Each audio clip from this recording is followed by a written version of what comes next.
Actually really rare to be diagnosed with narcissistic personality disorder. I mean, studies show it's between at absolute maximum in certain populations up to 6%, but on average it's 1% of the population. If you kind of take that and extrapolate a little bit in the relationships that we've all been in, is it true that 99% of every ex I've ever had has been a narcissist? I just think some of that stuff can be oversimplified. Yeah. In my work, I often see people are thinking there's a narcissistic dynamic, but actually something else is going on.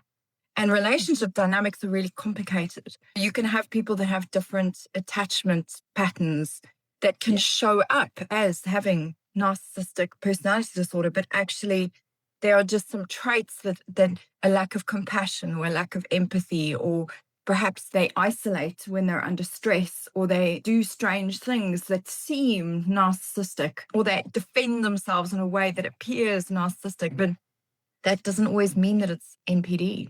And I don't think we are wired as human beings to automatically look first at what our contribution is to the development of an interaction or a pattern of responding in a relationship.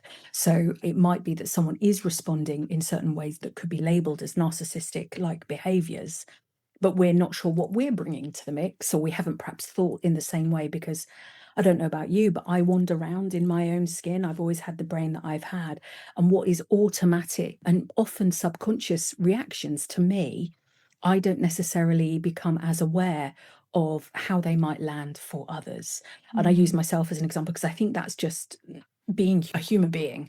We are often unaware of what it is that we're doing that might activate a response in some way. I was interested, you talked a bit about different attachment styles or ways of relating. And I think that we only know the way we have of relating, perhaps unless you work in this field and you get to see lots of different types of relationships and patterns of interacting. But what is our go to way of responding might actually be quite different from how else someone responds to closeness or intimacy or conflict. So, our go to way of coping with something might actually activate a response that we find quite difficult or quite Mm. painful. Again, that's not to take away from the fact that there are some behaviors that we're not excusing or taking away, but I think there's something about how can we give ourselves the gift of accountability where possible, because actually the more we can think about what is it that I'm doing, where is my role in this, not that I'm causing it, but it's systemic. So thinking about how two people coming together, there will be a reaction and then another reaction and then another reaction, and round we go.